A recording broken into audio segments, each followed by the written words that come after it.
Que essa época do ano já fazem 60 dias que não chovem aqui em Goiânia, não é novidade para ninguém. Apesar que na última semana teve até uns respingos de água em algumas cidades do interior, mas nada muito expressivo. O cerrado é muito bem definido, né? A questão do período das águas e o período das secas. Aqui chove metade do ano e seca metade do ano. E quando eu falo chover, chove bem. Quando eu falo secar, seca bem. Mas é isso, vamos falar aí sobre os impactos dessas estiagens aqui no estado de Goiás para nosso mercado do agronegócio e de tudo que acompanha o período da seca e o período das águas. Vem com a gente.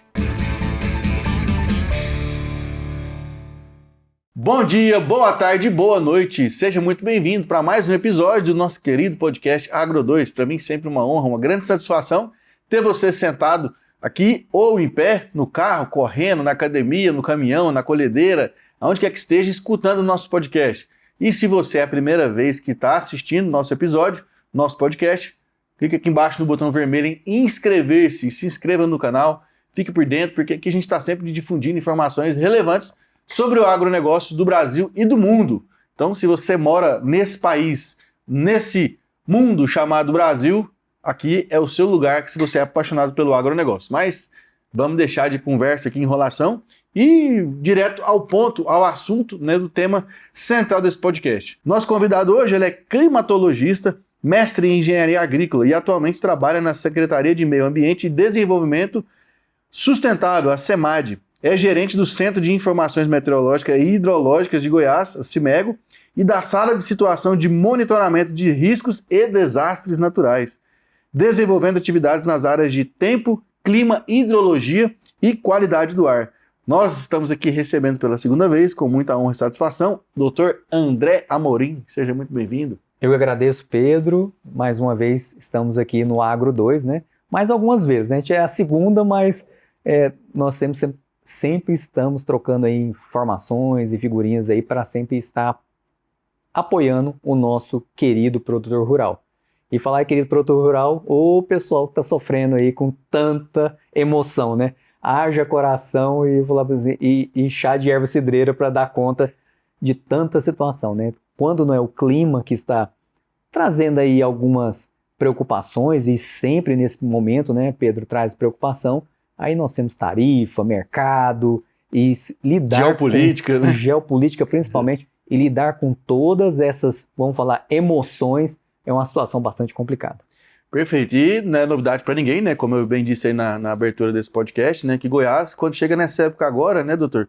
Seca tudo com força e a gente chega aqui numa umidade de deserto praticamente, né? Que a gente vê umidade de 5%, 8%, às vezes até menos que isso, né? Então, agora nós estamos aí no auge, né? Setembro, o auge da nosso período de estiagem. Tivemos, vou até comentar e agradecer, né, o nosso amigo produtor rural pelo empenho na questão do combate às queimadas, né? Vamos falar um pouquinho de muitas coisas aqui. Nós tivemos aí agora no mês de agosto, finalizando, uma redução de 20,3% ali na questão dos focos de queimada em relação ao ano passado. Então, assim, um posicionamento muito claro, né, dos amigos produtores, porque nós sabemos que temos os bombeiros, a Defesa Civil do Estado, os brigadistas, mas as brigadas rurais têm feito um efeito muito positivo para levar e para mostrar para o Brasil que o Estado de Goiás, o produtor do Estado de Goiás, ele é um produtor consciente, que ele está buscando ali só os benefícios mesmo, né? Então, assim, trazer ali uma condição ambiental da sua propriedade, sempre à risca, sempre conduzindo da melhor maneira. Então, parabéns, né? Sempre é bom parabenizar. E esse momento, sim, temperaturas, vamos lá, fazer um giro aqui pelo estado, né? Já está aí com 35, né? Mas é um lugar frio, né? Já está aí temperatura 35 graus, o pessoal está sofrendo. Mas estamos batendo 39 em São Miguel do Araguaia, 38 em Porangatu. Aqui em Goiânia, dependendo do bairro que você está, você pode escolher a temperatura, né? Então você está no centro ali, você está chegando a quase 34, 35 graus. Então, o asfalto, o concreto realmente traz essas situações. E a umidade relativa do ar, hoje em nível de alerta, né? Nós estamos abaixo de 20, lembrando que o ideal é que nós estivéssemos em 50%, 60% de mínima, né? Mas agora, neste período agora, com uma situação bastante crítica. Então, a vegetação vai ficar cada vez mais seca. O que não estava seco agora vai acabar de secar, e agora setembro é um mês que produtores rurais têm que assim, ficar atento por conta desses focos de queimada, que não é o produtor que coloca, Pedro. Então, temos aí um comitê de combate à questão das queimadas aqui instituído, né, pelo nosso governador. Então, são ações ímpares que acontecem aqui no estado de Goiás para prevenção. Então, nós estamos conseguindo bons números e vamos, né, se Deus quiser, até o período voltar do período chuvoso, a gente vai ter bons números para mostrar que o cerrado está sendo preservado, as propriedades preservadas, mas traz sim preocupação, porque passa uma pessoa lá, coloca um foco ali, e isso pode alastrar e trazer prejuízos de queima, né, de um equipamento ou também da propriedade rural, como nós tivemos aí no passado, aí, lamentavelmente. Perfeito. Doutor, eu ia até te perguntar, né, que como a gente falou aqui na leitura aqui da sua experiência, do seu trabalho, que o senhor desenvolve ali um trabalho sobre monitoramento de desastres naturais e acho que dessas calamidades aí que acontecem, né? E eu queria que o senhor explicasse pra gente como é que é esse monitoramento, é por satélite, é câmera, como que funciona isso? Acho que eu fiquei curioso. Então vamos lá, né, pessoal? Então, muita tecnologia, nós estamos utilizando hoje tecnologias de vanguarda, né? Nós tivemos até uma reunião com o nosso governador mostrando o Estado respondendo o próprio Estado, né? Então, isso é uma construção de governo, isso é muito positivo e o produtor rural se sente abraçado por isso. Então, nós temos hoje, utilizamos imagens de satélite, nós temos uma sala de situação, então rodamos modelos matemáticos, então são produtos produzidos por nós mesmos, goianos, e ali nós estamos rodando, fazendo essas rodadas que projetam no tempo e no espaço previsões para 15 dias e previsões para 5 dias numa escala para Goiás, né? E isso vai trazer uma tranquilidade. Então, utilizamos para queimadas, nós utilizamos drones. Hoje, nós temos o monitor de queimadas, né? O monitor de queimadas, ele avisa no celular aonde está acontecendo um foco de queimada para que o brigadista ou o amigo produtor rural, no sentido, a brigada rural, possa apagar imediatamente antes que aquilo se torne um incêndio de grandes proporções. Então, por isso que eu estou elogiando aqui a questão dos números, mas utilizando muita tecnologia e nós não estamos atrás de ninguém, né? Então, nós tivemos também um implemento muito grande no último ciclo, né, de 24 para 25, implementamos 100 pluviômetros automáticos aqui no estado de Goiás. Mas, André, esse pluviômetro, para que serve? O que nós vamos fazer? Então, ele serve para todos, mas serve para o produtor também, né, para saber aonde está chovendo, por que está chovendo muito ou está chovendo pouco, e as medidas necessárias são tomadas com mais velocidade, porque a informação chega rápido. Vou dar um número aqui, né? Pilar de Goiás, uma cidade pequenininha, mas ali no nosso noroeste, né, quase ali na parte norte do estado de Goiás, choveu 730 milímetros só em janeiro. E isso corresponde né, o produtor vai saber disso, corresponde a metade em janeiro. Choveu a metade do que se chove um ano todo só, isso em Pilar de Goiás. Mas isso foi possível o quê? Com tecnologia. E o melhor de tudo, pessoal, as pessoas que estavam ali, mas choveu muito, alagou a cidade, trouxe transtornos? Sim, mas eles foram rapidamente remediados, porque nós temos aí uma cadeia de trabalho muito forte que vai ali, promove o socorro mais rápido. Então, atendemos o agro, eu até brinco, viu, Pedro? A gente trata de casamento a produtor rural. Então, assim, é um leque muito grande, porque casamento ou não, envolve também muito recurso, né? Com certeza. Então, tem gente aplicando aí milhões em casamento, mas a gente está também para trazer esse trabalho, como também o produtor rural, tanto do pequeno quanto o grande produtor, ele se sente abraçado lá. Somos parceiros aí da CEAPA, então nós trabalhamos em conjunto, né, com um trabalho de governo mesmo para trazer essas informações. Então, assim, é muita tecnologia, modelos, e agora nós estamos ampliando também a questão da qualidade do ar, é algo muito importante. Não tinha um olhar clínico para isso, então hoje nós estamos avaliando de maneira automática a cada hora qual é a qualidade do ar que você respira, porque isso tem impactado a saúde do produtor, sim, quem mora na cidade também, e isso gera custos, né? Quando você vai avaliar isso de pessoas doentes, né, por conta de uma qualidade do ar, a gente está gerando, vai gerar no futuro políticas públicas específicas para essa situação. E o senhor falou aí também, né, sobre tecnologia empregada e tudo mais, e o estado de Goiás é referência também a nível nacional, né, doutor? Porque Goiás é um estado que naturalmente ele está à frente, né, no uso de várias tecnologias, né?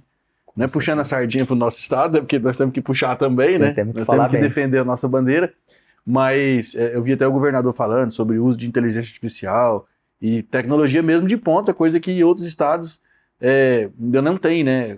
Igual o senhor falou, né? São tecnologias que foram desenvolvidas aqui mesmo, né? No próprio estado, com a expertise dos nossos profissionais, dos nossos conterrâneos aqui do nosso querido estado.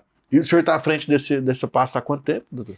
Então nós estamos aí já mais de uns bons 20 e poucos anos, assim, mais de 20 anos, sim, à frente dessa parte de monitoramento de tempo, clima, hidrologia também. Nós avaliamos a questão da disponibilidade hídrica também e a qualidade do ar. A disponibilidade hídrica, para nosso amigo produtor rural entender, e ele vê isso muito próximo, é quando ele olha para o manancial, ele vê a altura da água, né? Quando você entra dentro da água, você sabe a altura. Então, não, tá pegando Põe a no varetinha lá e deixa joelho, lá né? Tá marcando. pegando no joelho, tá pegando aqui na cintura. Então, essa é que nós chamamos a altura da água.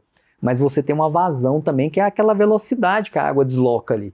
E ele observa, assim, que as águas estão ficando um pouco mais baixas. E eu sempre friso isso de maneira estratégica. Invista em água na sua propriedade. Mas por quê? Porque ao longo dos anos, e nos últimos anos especialmente, nós temos observado uma nuance, Pedro, de características de seca. Mas você fala, André, seca é coisa do Nordeste, isso aqui não cola com o nosso estado.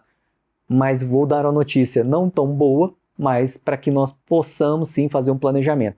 A seca que nós estamos falando é uma seca que está caminhando pelo Brasil. Agora, recentemente, São Paulo já está passando por um processo que pode até faltar água em São Paulo por conta de os reservatórios não ter sido abastecidos com as chuvas. Então, mas está chovendo, está destruindo, está chovendo, mas às vezes está chovendo errado, cai no local errado, o monitoramento não está sendo bem executado em outros estados. A gente tem que realmente dar os louros aqui para o que nós estamos fazendo enquanto governo. Então, são várias pastas trabalhando, Defesa Civil, então, assim, a SEMAD, então, outras também, todas imbuídas, assim, de trazer o bem-estar. É difícil, uma construção que não para, mas, sim, usando tecnologia, e essa tecnologia eu falo que é o melhor, né? É o governo dando a resposta para o próprio governo. Então, as decisões são tomadas de maneira rápida, né? Nós tivemos, no ano passado, um incidente com incendiários aqui no estado de Goiás, que rapidamente o governador montou um grupo técnico de trabalho e rapidamente foi coibido todas as ações, né? Pessoas foram detidas porque é crime colocar fogo, né? E isso pode, né, como se diz, trazer aí prejuízos à vida. Então foi ser um trabalho muito rápido e muito objetivo. Então estamos aí transmitindo e trazendo essa fala, porque a gente não está atrás, nós estamos caminhando à frente aí no Brasil com tecnologia. E a preocupação da seca, eu falo, invista em água na sua propriedade, é porque essa seca ela tem andado o Brasil todo. Nós vimos o Amazonas, já estive em Manaus, né? Tipo assim, quando você vai no Rio Solimões, que é um rio de 4 quilômetros, assim, não estou falando o comprimento não, estou de margem a margem ali, para você, nós já fizemos trabalhos ali, né, algumas instruções ali, a gente observa que no ano passado nós tivemos, entrada desse ano, nós tivemos ele seco. Então, investir em água é investir em futuro na sua propriedade. Então, fica atento, começa a observar que vocês vão chegar à constatação que eu estou fazendo uma boa dica aí do investimento nisso, porque realmente a água vai ser um divisor aí para as próximas décadas, né? Então, sim, sua propriedade tem água, eu tenho possibilidade de plantio, eu tenho água e isso vai cada vez mais ficar atrelado. Não é que a gente não vai ter chuva, pessoal, não é isso. É que essas chuvas muito irregulares, ano sim ou ano não, ou anos não e vem tendo alguns problemas. Então, por isso que é importante você investir num bom trato do solo e também na conservação de água na sua propriedade. Perfeito. Doutor, agora eu acho que eu vou jogar o senhor numa fogueira aqui, né? A gente... Faz isso não. Um assunto que eu acho que é interessante e polêmico, né? Porque a gente vê principalmente o público leigo, né? Que não é do agro, que não é da área, né? Não sei se você já viu aquelas notícias assim. Ah, porque o boi gasta 15 mil litros de água para produzir 1 quilo de carne, né? Só que aí, na maioria das vezes, o pessoal esquece o quê? que a água tem um ciclo, né? Sim. Esse ciclo é o quê? Ela cai, evapora, condensa, né? Todo esse ciclo que é eterno, desde que o mundo é mundo, que a água está aqui no mundo, né? A gente passa por isso. E aí eu queria que o senhor explicasse, né, se esse ciclo, porque igual você falou, a gente está num período que talvez caminha para um ciclo de seca, né? Que a gente sabe que esses regimes eles mudam, não sei se a cada 5 anos, a cada 7 anos, né? O ciclo da água muda, muda assim em questão de volume e quantidade, mas porque o pessoal está falando que o boi é o culpado, né? Que o boi joga metano na atmosfera, que consome esse tanto de água e que aonde tem boi seca, enfim. O que o senhor tem a dizer sobre isso, quem fala isso? Então, vamos lá. Eu não jogaria a culpa no boi, coitado, né? Ele não sabe. Alimenta tão bem a gente, né? Então, assim, são as escolhas, né? Eu falo assim, muitas das vezes a gente vem para uma cidade e nós canalizamos alguns córregos e ribeirões. Foi uma escolha. Nós queremos morar num local onde o asfalto fique plenamente evidente. Foram escolhas nossas, não foi do boi. Então a gente tem que tirar a culpabilidade de algumas situações. E o que nós temos observado que a tecnologia no Brasil ela avançou de uma tal maneira que hoje já está disponível no mercado. Isso não, você pode olhar até no YouTube, viu, pessoal? Então a gente vai não falar, você não precisa nem ser um grande expert, né? Então essa tecnologia está sendo bastante difundida de uma alimentação que vai promover uma menor emissão de alguns tipos de gases. Mas falando, o ciúme do nosso gado é que traz essas práticas, essas falas, né? Então, o ciúme do nosso agro é que traz essa fala de que o Brasil vem devastando, que o Brasil vem fazendo isso. E muito pelo contrário. Quem vive e sobrevive da terra, ele dá muito valor no que ele tem.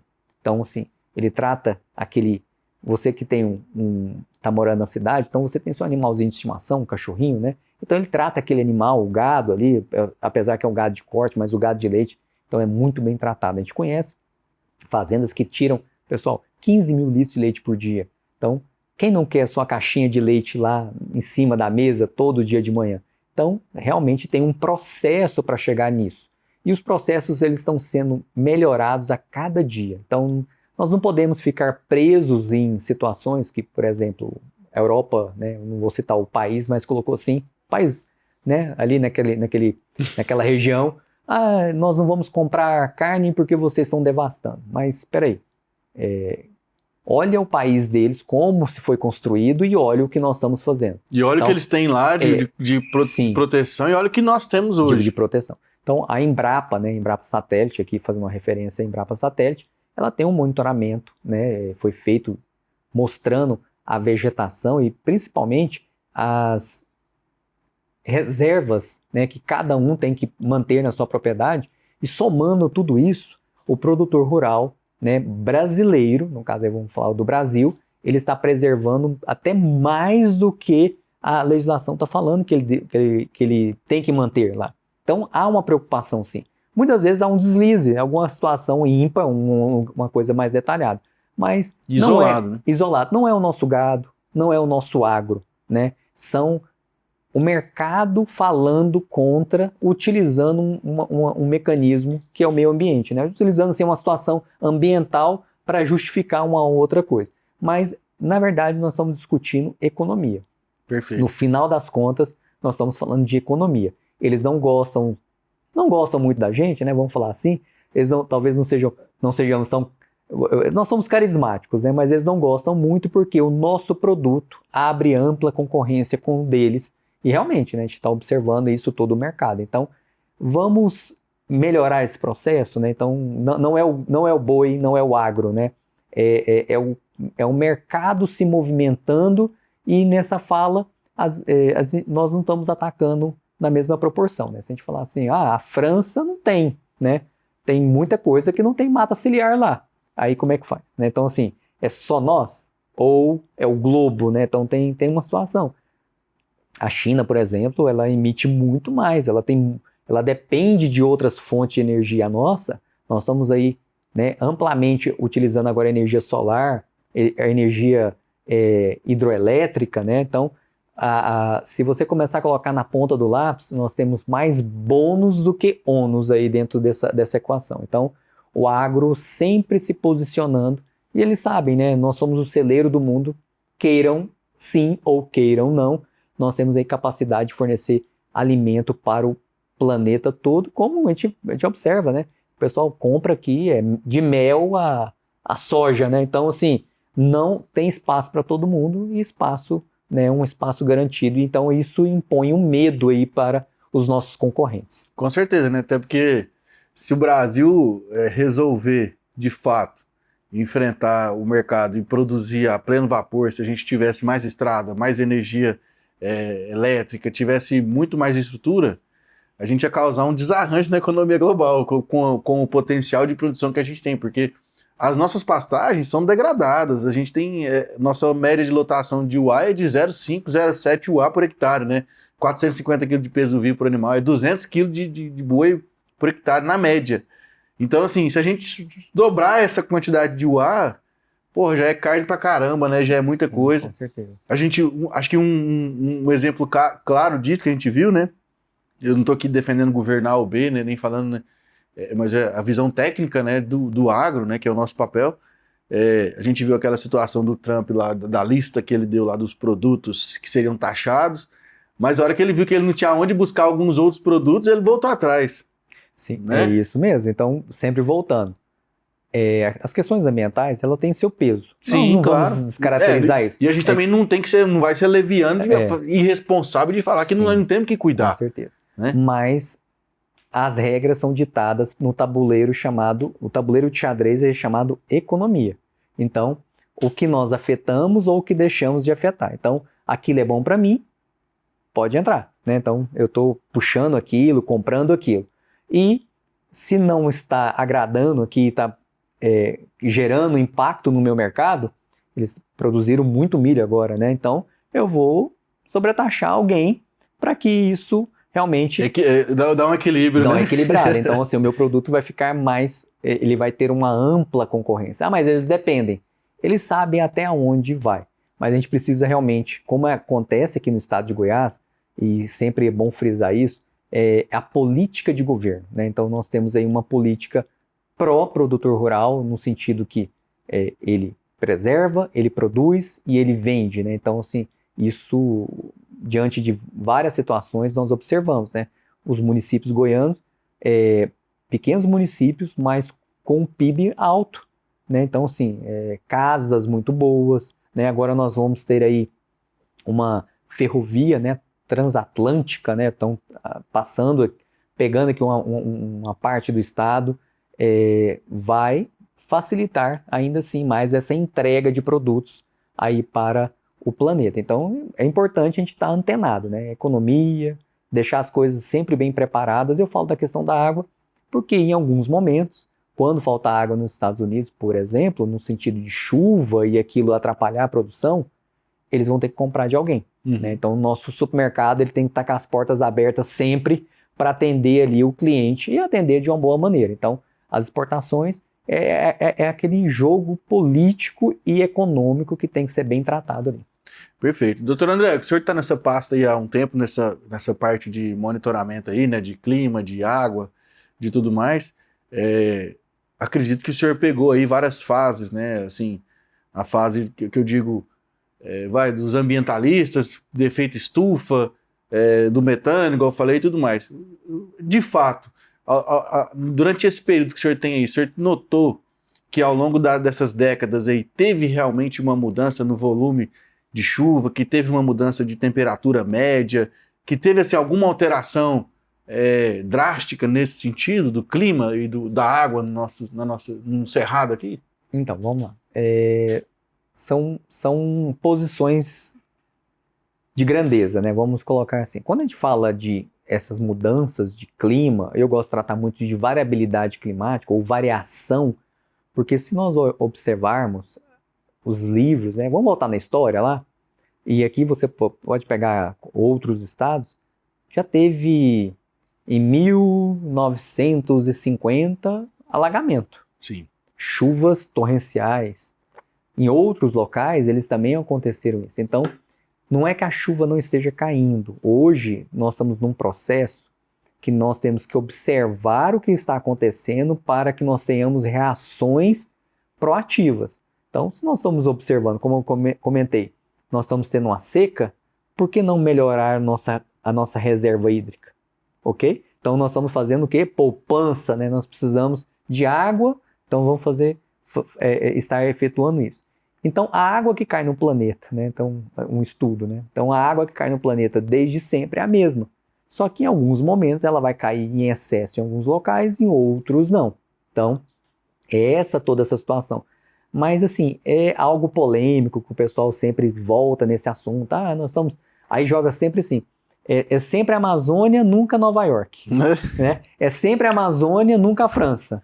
É sempre o Faina e nunca Nerópolis. É sempre a Amazônia, nunca Paris.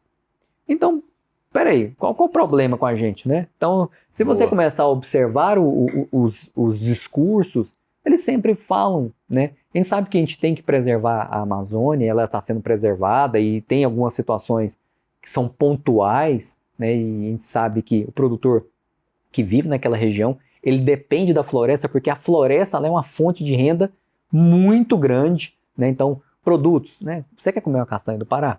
Tem no Cerrado? Não. Você quer comer o açaí? Tem no Cerrado? Não. Então, são características daquela região que elas têm que ser exploradas para aquela região. Então, o gado é muito bem visto lá, o gado, assim, porque na floresta? Não, o gado não tem uma boa ali, né? Assim, um manejo muito legal ali. Mas tem coisas que eles são ímpares ali da Amazônia que a gente tem que incentivar o produtor a ter ali, como a parte dos peixes, né? Eu estive lá, né? Para quem gosta de peixe, lá é o lugar, né? Então, para quem gosta de gado, Goiás, São Paulo, então, cada um tem o seu manejo, cada um tem sua característica. Mas se nós soubermos avaliar isso tudo, né? Não vamos olhar o clima de maneira global. Então, tem gente do outro lado do planeta fazendo muita coisa. Eu me recordo na época da pandemia, quando a China parou, tem um monte, né, que eu não me recordo o nome aqui, que é uma poluição muito elevada, você olhava para esse monte lá, essa montanha, você não enxergava ela. Então, depois de 2, 3 meses, quando a pandemia forçou a todo mundo parar, de repente você enxergava. Então, peraí. Então, tem situações que nós ainda podemos colaborar para que seja da melhor maneira possível.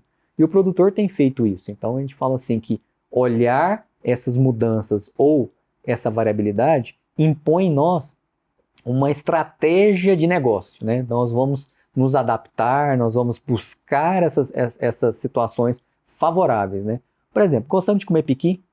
Piqui no período, né, de produção. Vai começar agora, né, no movimento, as feiras nossas aqui, você vê um litro, né, cobrando 10, 20 reais, eu nem sei quanto que vai ser agora. O piqui sem espinho da Emater aqui. Então, Emater aqui, nossa querida Emater, né, um forte abraço sempre. Então, tem um valor agregado forte, né? Porque, poxa, uns 6 carocinhos ali, você tá pagando 10, 20 reais, então vamos pensar bem, né? Tem um mercado aí. Vale a pena plantar piqui na propriedade, se ela tiver ali à disposição? Pessoal, invista. Invista no futuro, olhe sempre para o futuro, né? A indústria de cosmético utiliza o óleo, né? Em determinada época, essa trajetória, eu lembro que algumas indústrias estavam procurando um óleo, que realmente o piqui ele tem N benefícios, né, de vitaminas e outros, eu não vou nem entrar no mérito aqui, mas assim, N benefícios, mas se você tiver ali um espaço ali, não custa nada você começar um plantio ali e investir na sua propriedade em situações alternativas a que todos, né, às vezes muita gente seguindo por um mesmo caminho, mas o produtor rural goiano aprendeu algo interessante. Ele está diversificando a produção dele todos os anos. Perfeito, excelente. Doutor, e passando aqui para as considerações finais, qual palavrinha o senhor tem que dar aí para aquele produtor que está angustiado aí com a chuva esse ano? Como é que é a previsão? Esse ano vamos ligar a bola de cristal aí. Eita, vamos lá. Como é que tá? Então, assim, a primeira mensagem sempre é muita calma nessa hora. Muita calma. Vai dar tudo certo. Lógico que a gente tem que olhar para o mercado, olhar para várias variáveis. Temos um prognóstico, né, que no decorrer na segunda quinzena de setembro, possa começar as primeiras chuvas. É o momento de plantar? Não, não é o momento de plantar. É o momento de aguardar o solo dar aquela recuperada. A gente precisa de uma umidade que seja realmente consistente para poder jogar a semente. Vai o quê? Uns 100, 150 milímetros, pelo menos? Pelo menos 80 milímetros, 80. Mas assim, aí nós temos que observar. Teve 80, mas vai ter continuidade? Perfeito. Isso pegou muita gente 2023 para 2024. Deu muito replantio, né? Deu muito replantio. E nós avisamos, nós alertamos, muita gente ouviu, outros nem tanto. Então, e especialmente foi naquela região, Iporá, Doverlândia, Rio Verde. Quirinópolis. Caiu 80 milímetros certinho, não passou um milímetro a mais, viu, pessoal?